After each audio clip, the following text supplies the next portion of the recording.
my son was born. Oh, wow. And we still were not cash flow positive. And you went all in, yeah, huh? it was, looking back, I don't know what the hell we were doing.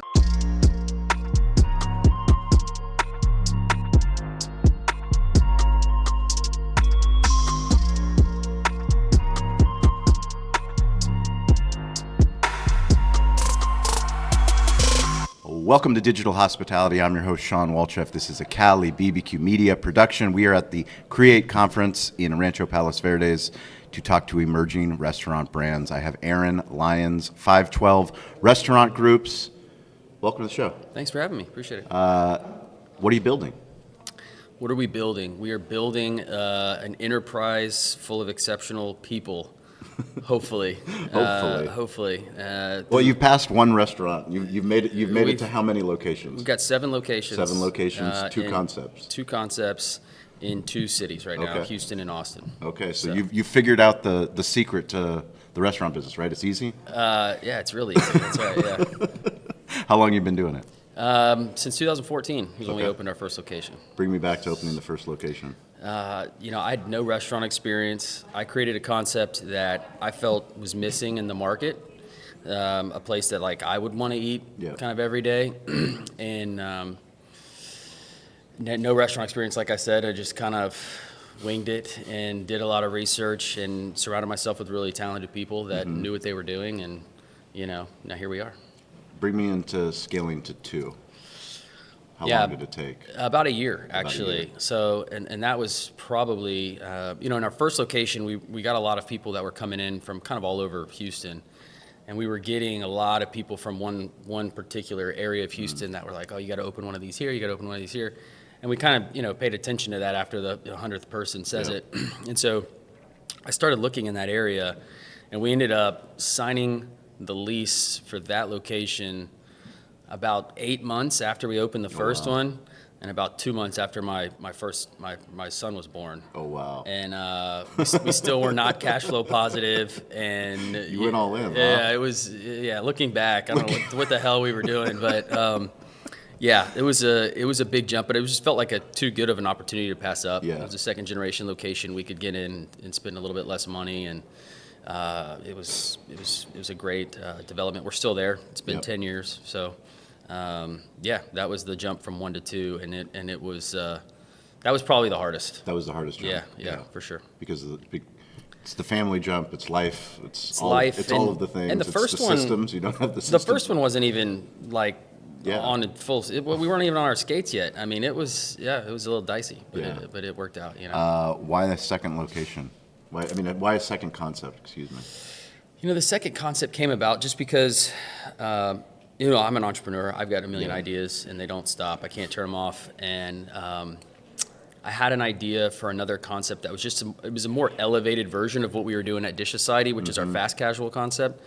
And the right location came available. It was a location that I had my eye on for several years, and I missed out on it once before, and I told myself I wasn't going to miss out on it again. And I feel like the stars aligned, and it was just kind of a meant-to-be situation for that location, for the concept. And so, that was it. And I think that's a concept we want to scale as well. It's just What's a little bit different. It's called Daily Gather. Daily Gather. So it's a little bit more elevated, full service, and larger footprint. The check average is double what it is at Dish Society. So it's just a little bit different, vibe. But we do serve the same customer. So I do like concepts that serve the same customers, just in kind of different ways, or for different occasions. So that's why I thought it made sense. And I lived kind of in the area where we opened it, and I knew there was a need for that. So that's ultimately why we ended up doing it. And I don't ever see us being a holding company or a brand that has 10 brands. That's not going to be who we are. We have. You sure? Yeah, because after doing it, I sat with entrepreneurs and founders on the East Coast and North, and they have 10 different concepts. I mean, look, I've got 10 different ideas. I've got 10 different ideas. I don't have the energy. We can't scale one concept. We got to scale 2, and then it's 3. Well, I think too. I think coming out of gelato shop. Coffee. Yeah, I think coming out of COVID, it really forced us to sort of simplify and to really hone in and try to do, stick to one thing. I think is kind of our goal, and I think the two concepts that we have. I mean, look, we could put them next door to each other. Yeah, that's so. Cool. So they're complementary in a way that will help us expand into new markets, and we can leverage our infrastructure as well to make that brand a little bit more powerful than it would have been like as a standalone. So those were a lot of the reasons why. What do you think are your strengths as an entrepreneur? I think building really strong teams. Yeah. And I think also having a really good sense of what the consumer wants and delivering that. And not just following just the trends. I mean, that's kind of easy. You kind of see those things, and we definitely jump on those if it makes sense for our brand. But I really think I'm pretty acute at identifying what the customer really wants and what's driving value and what's going to keep them coming back, and I really focus on that, and then building the team to execute that. What does digital hospitality mean to you? Ooh, that's an interesting question. It's almost like an oxymoron a little bit, but I think when I think of hospitality, which is one of our core values, I think of it's how you make somebody feel, and it's not a transaction. When I think of digital transactions or digital interactions with a guest, it does feel very transactional because there's not a human component to it, right? So I think that's very challenging. But I think in this day and age, creating convenience for somebody. Like I will give you an example from our platform, right? We have an app, and you can order curbside or delivery or takeout or whatever from our app. Okay. Now, one of the things that we do, let's say if you're a mom with two kids and they're asleep in the back in the car seat, and you're picking up dinner, I mean, you can't leave them in the car, right? Yep. And so having the ability to order from the app on a curbside. You pull into the spot, hit the thing that says I'm here, and the food comes out, and a team member puts it in the back of your Suburban or whatever, and you don't ever have to get out of the car, and your kids aren't awake and whatever. I think that is a result of having a digital component, and that does provide hospitality to that guest in that situation. That's a great answer. Bring us into your tech stack. What are the tech companies that are helping you scale your concepts?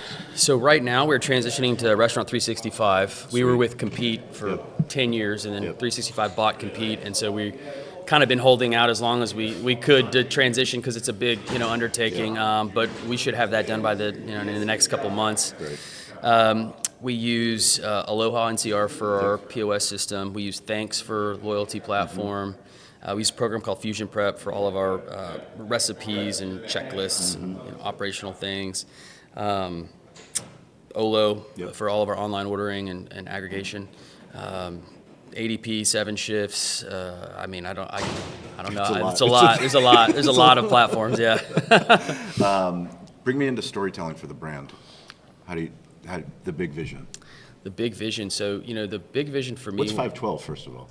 It's the area code for Austin, 512. Okay. 512. Yeah. I got you. So, 619 over here in San Diego. But so, I get you. So 619 would be your that's why I started the company in Austin, and that's why I named it 512 Restaurant Concepts. But so the vision for the company originally was to create a $30 experience for $15. Okay. So at the time in the market, when I was creating that's like magical regular restaurant economics. Well, and with inflation now, it's about creating a $24 experience for $30. Please share the secrets. Well, that was it boiled down into a one sentence kind of thesis, and there's nothing really between Chipotle and like Houston, like the Hillstone restaurants, right? So I wanted to create something that had the convenience of fast casual, but the hospitality and the service, like the touch points of a more casual restaurant. Yep. So bringing in fresh, locally sourced, chef-driven seasonal food to folks who might have 30 or 40 minutes for lunch, and the dinner, the family dinner, and the brunch, and the price point it all had to work, and so that was very complicated. No one was really doing it at the time, so that was part of the vision. But yeah, really just being.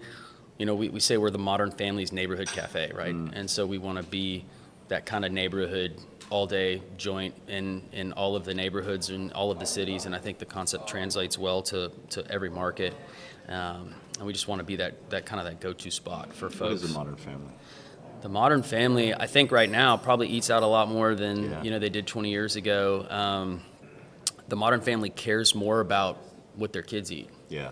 For sure. We are definitely a family-friendly concept, and we have locations. Chicken strips. We have chicken tenders, and it's it's still the number one selling kids You got item. mac and cheese? We have mac and cheese, but it's like a smoked Gouda mac and cheese. Okay, there we go. It's a little bit, I got you. But we do have like a traditional kids menu. We have Nutella French toast, and we have pancakes, and we do all that stuff. But we don't use seed oils, so everything is seed oil free. Majority of everything we get is locally sourced. So what you are eating is very high quality. We use halal chicken, and just everything is just super high quality. So I would say that the Modern Family cares about that, and they don't mind spending a little extra for that. And there's still the lagging kind of the need to hit the drive-through sometimes, as I have 3 kids and. Between practices and schools and all this stuff, like you really don't have a choice sometimes, right? So I think there's a little bit of that, but I think our Modern Family cares about what they put in their body, what they feed their kids. They're very deliberate and intentional about the way they live their life, and we really try to cater to those folks. That's amazing. What's the best place for people to stay in touch with the brand? Both brands. Just dishsociety.com or dailygather.com, and then at dailygather and at Dish Society on social media. And any new locations in 2027?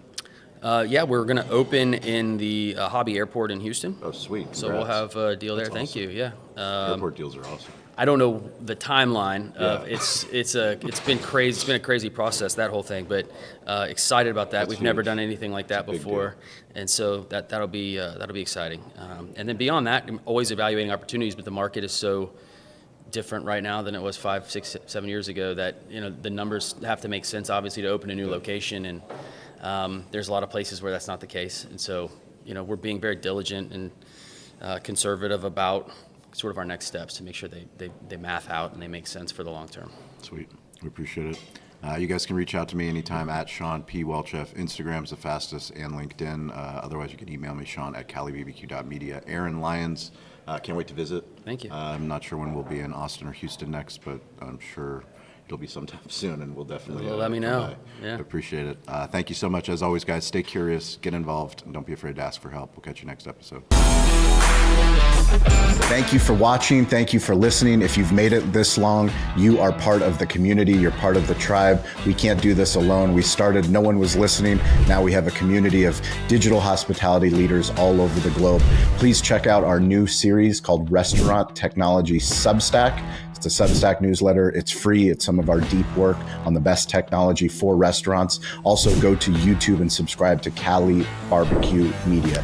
Cali BBQ Media on YouTube. We've been putting out a lot of new original content. Hopefully you guys like that content. If you want to work with us, go to betheshow.media. We show up all over the United States, some international countries. We would love to work with you and your growing brand on digital storytelling. You can reach out to me anytime at Shawn P. Walchef on Instagram. I'm weirdly available. Stay curious, get involved, and don't be afraid to ask for help. We'll catch you next episode.